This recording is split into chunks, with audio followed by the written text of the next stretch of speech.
तो 2022 के क्वेश्चंस हम डिस्कस कर रहे हैं चैप्टर नंबर 1 के, ठीक है। इसमें 3 मार्क्स के क्वेश्चन पूछे गए थे। टोटल कितने? 3 मार्क्स। उसमें से 1 मार्क का क्वेश्चन था आपका ऑब्जेक्टिव क्वेश्चन, यानी ऑप्शन वाला, चूज़ द करेक्ट आंसर का मल्टीपल चॉइस क्वेश्चन बोलेंगे हम। और 2 नंबर का एक सिंपल सा क्वेश्चन आया था। एक पी ऑफ एक्स दिया होगा, एक जी ऑफ एक्स दिया होगा, और जी ऑफ एक्स को पूछेगा कि पी ऑफ एक्स का फैक्टर है कि नहीं। समझ आया? 2 नंबर का ये क्वेश्चन आया हुआ था 2022 में, ठीक है। तो हम शुरुआत कर रहे हैं मल्टीपल चॉइस क्वेश्चन से। तीनों सेट में एक एक क्वेश्चन इसके हैं, एक एक नंबर के। ये कितने नंबर के होते हैं? 1 मार्क। और इसके बाद फिर हम लेते हैं क्वेश्चन आंसर तीनों सेट के, वो फैक्टर वाले जो हैं वो 2-2 नंबर के होंगे।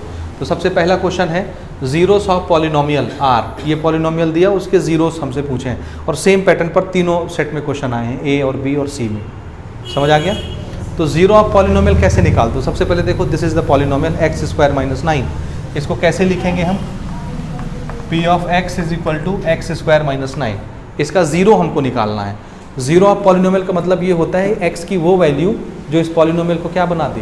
जीरो। यानी एक्स की जगह मैं उस वैल्यू को रखूंगा तो ये सॉल्व होके कितना हो जाएगा, यानी पी ऑफ एक्स का आंसर कितना आने वाला है। समझ आ रहा है? तो हमको मालूम है पी ऑफ एक्स कितना आने वाला है, तो बस ये पी ऑफ एक्स की वैल्यू ही तो यहाँ पे रख दीजिए। इसकी वैल्यू ही जीरो होने वाली है ना। अब ये 9 आप उधर भेजिए, पॉजिटिव हो गया। स्क्वायर जब उधर जाएगा तो रूट, और रूट से कोई भी क्वांटिटी कैसे निकलती है? प्लस में और माइनस दोनों में। तो 9 का स्क्वायर रूट क्या होता है? हाँ, +3 और -3 दोनों आया। तो इसका जीरो ऑफ पॉलिनोमियल कौन होगा? +3 भी होगा, -3 भी होगा। देखिए कोई ऑप्शन है क्या हमारे पास? +3 -3, yes, this is the correct option, ठीक है। सेम आप इनके लिए बना सकते हैं। अब आप समझ गए ना सेम पैटर्न पर? समझे कि नहीं समझे? सेकंड वाले क्वेश्चन में पॉलिनोमियल क्या है? X square minus 4। सेम हम करेंगे, एक्स स्क्वायर माइनस 4 को इक्वल टू 0। हाँ जी, तो ये इधर जाके +4 होगा, रूट के अंदर 4 फंसेगा और बाहर क्या निकलेगा? +-2। तो +2 -2 ये है A option, this is correct. Same हमारा पॉलिनोमियल है एक्स स्क्वायर माइनस 1, तो यहाँ पे हम कर देते हैं एक्स स्क्वायर माइनस 1। सेम यहाँ पे एक्स स्क्वायर माइनस 1 को इक्वल टू 0 किए, इधर आके +1 हो गया, रूट आएगा 1 का, और 1 का रूट क्या होता है? +1 और -1। समझ आया? तो इसमें कौन सा ऑप्शन है? ए वाला। तो ये आपने तीनों क्वेश्चंस बना लिए, एकदम आसान से हैं जीरो ऑफ पॉलिनोमियल निकालना। चलिए अब क्वेश्चन आंसर की तरफ चलते हैं। तो क्वेश्चन आंसर सेशन में हम आते हैं। 2 नंबर के क्वेश्चन आए थे, एक ही एक क्वेश्चन आया था तीनों सेट में। सेट ए का मैं पहले क्वेश्चन ले रहा हूँ। हमारा क्वेश्चन है check whether g of x is a factor of p of x. कौन किसका फैक्टर होता है? आंसर है वो फैक्टर होता है जो उसको डिवाइड कर देता है पूरी तरह से। तो ये डिवाइड करने वाला होगा, इसी के लिए फैक्टर पूछा जा रहा है ना। डिवाइड करने वाले को क्या बोलते हैं? डिवाइज़र। और ये डिवाइड होने वाला होगा, इसको क्या बोलते हैं? डिविडेंड। तो अगर ये डिवाइज़र इसको पूरी तरह से डिवाइड कर देगा, पूरी तरह से डिवाइड करने का मतलब रिमाइंडर कितना छोड़ेगा? 0। तो ये फैक्टर बन जाएगा इसका पी ऑफ एक्स का। तो अगर हमको ये चेक करना है या ये प्रूव करना है कि ये g of x p of x का फैक्टर है, तो हमको क्या करना पड़ेगा? जी ऑफ एक्स से पी ऑफ एक्स को डिवाइड करो, रिमाइंडर 0 ला के दिखा दो। रिमाइंडर 0 लाने का मतलब वो पूरी तरह से डिवाइड कर देगा। समझ आया? तो फैक्टर साबित करने के लिए हमको क्या ला के दिखाना पड़ेगा? रिमाइंडर, वो भी कितना? 0। अगर जी ऑफ एक्स ने पी ऑफ एक्स को डिवाइड करते समय रिमाइंडर 0 ला दिया, इसका मतलब उसने उसको पूरी तरह से डिवाइड कर दिया है, और जी ऑफ एक्स क्या बन जाएगा? पी ऑफ एक्स का फैक्टर बन जाएगा। यही नियम है फैक्टर का। और अब हमको डिवाइड करके रिमाइंडर 0 लाना है। अब हम 2 तरीके से रिमाइंडर निकाल सकते हैं, या तो एक्चुअल डिवीज़न करें जैसे आप डिवाइड करते हो नंबर्स को, या रिमाइंडर निकालने का शॉर्टकट है हमारे पास रिमाइंडर थ्योरम, उसका यूज़ करें। तो आप किससे बनाना पसंद करेंगे? रिमाइंडर थ्योरम से। ठीक है, शुरू करें। चलिए इसको सॉल्व करते हैं। सबसे पहले गिवन पॉलिनोमियल हमको दिया है x⁻³ - 4x² + x + 6, और डिवाइज़र क्या दिया है? x - 3, है ना। रिमाइंडर थ्योरम यूज़ करने के लिए हमको क्या करना पड़ता है? यहाँ मैं लिखूँगा बाय रिमाइंडर थ्योरम क्या करना है, g ऑफ x को इक्वल टू 0 पुट करना है, ठीक है।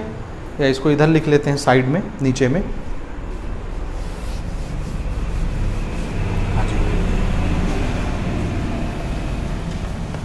ये 0 होगा।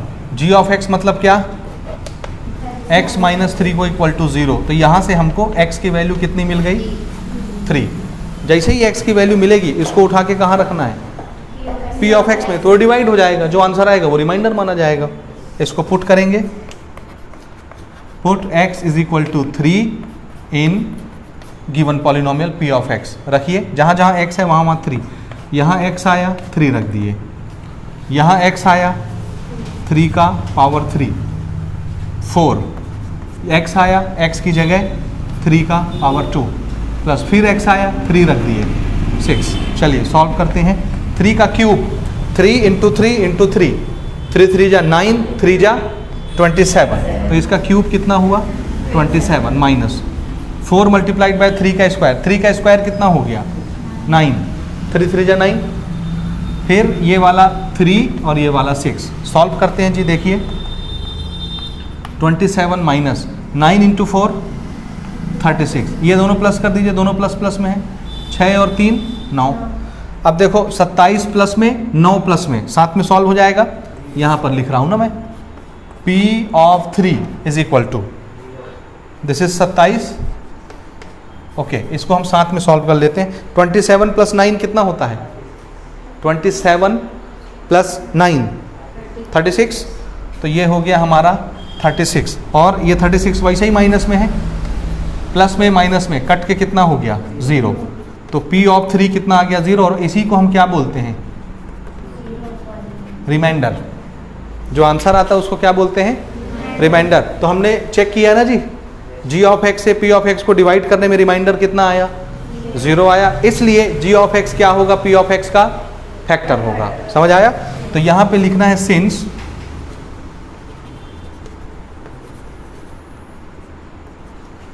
Reminder is 0 therefore g of x is a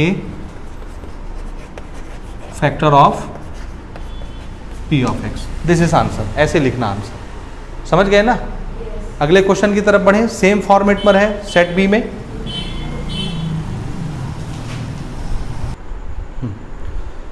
second question बिल्कुल सेम है, सेट बी में आया है 2 नंबर के लिए। Check whether g of x is a factor of p of x। यहाँ हमको g ऑफ x दिया है x plus 4, p of x दिया है x square plus 2x minus 1। Procedure same है, इसलिए हमने स्टेप को सेम रखा है, मिटाया नहीं है। हमारा पॉलिनोमियल बदल गया है, डिवाइजर बदल गया है, तो रिमाइंडर थ्योरम हम लगाएंगे, डिवाइजर को इक्वल टू 0 करेंगे, यहाँ से x की वैल्यू कितनी मिलेगी -4, x प्लस 4 इक्वल टू 0, 4 उधर चला गया माइनस में हो गया। अब ये जो x की वैल्यू आई है इसको कहाँ रखेंगे p ऑफ x में, जहाँ जहाँ x है, और जो आएगा वो रिमाइंडर माना जाएगा। सो रखिए -4 हर जगह, जहाँ जहाँ x आता है -4 का स्क्वायर प्लस 2 इंटू एक्स की जगह -4 -1, -4 का स्क्वायर है तो माइनस का भी स्क्वायर होगा, 4 का भी स्क्वायर होगा, माइनस का स्क्वायर प्लस 4 का स्क्वायर 16, ये प्लस माइनस माइनस 2 4 जा 8 -1। देखिए ये माइनस माइनस वाले साथ में सॉल्व कर लीजिए, दिस इज 16, और ये माइनस माइनस क्या होगा प्लस, तो 8 और 1 9, लेकिन साइन बड़े का यानी निगेटिव का। 16 में से 9 गया, कितना बचेगा 16 माइनस 9 कीजिए 7, कितना बचा, और यही रिमाइंडर है, होगा ना रिमाइंडर। ये जो इस तरह से x की वैल्यू रखने के बाद आता है आंसर, उसको क्या मानते हैं हम रिमाइंडर, दिस इज रिमाइंडर।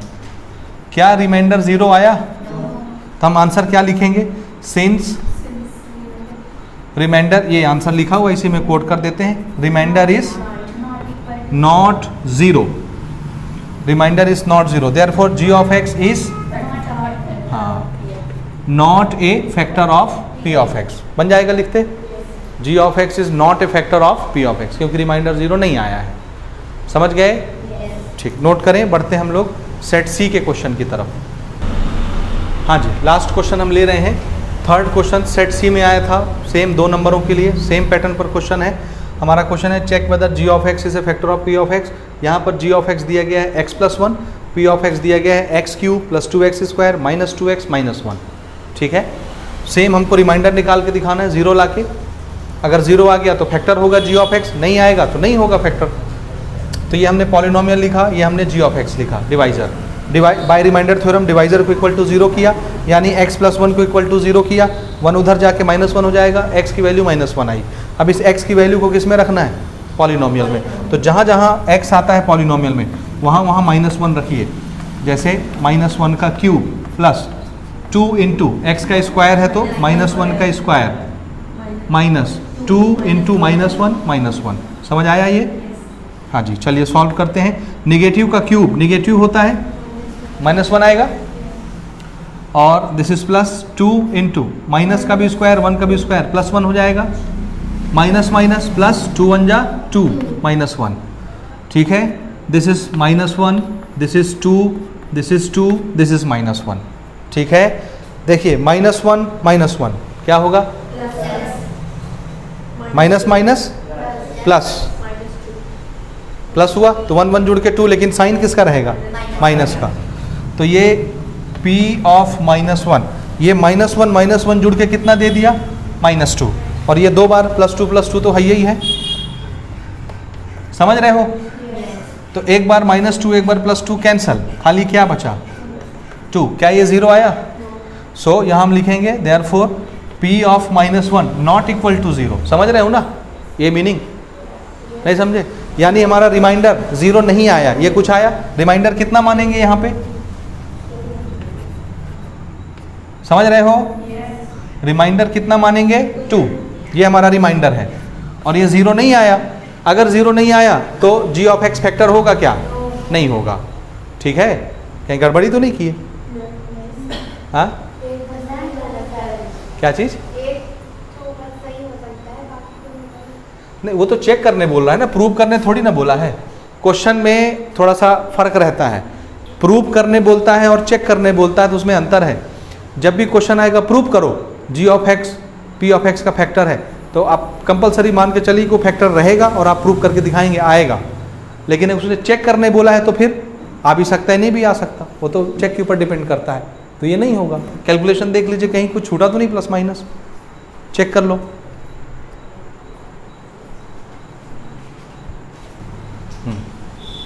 तो करेक्ट है, कोई प्रॉब्लम नहीं है। तो ये हमने 2022 के क्वेश्चन बना लिए, अभी जो लेटेस्ट एग्ज़ाम में आए हुए हैं, है ना। इसी तरह से आपको हर चैप्टर की प्रैक्टिस करनी है। आ गया समझ में? तो फिर हम अब अगले चैप्टर की तरफ बढ़ेंगे, अगले चैप्टर के प्रीवियस ईयर के क्वेश्चंस हैंडल करेंगे। ठीक, ये नोट करें अच्छे से।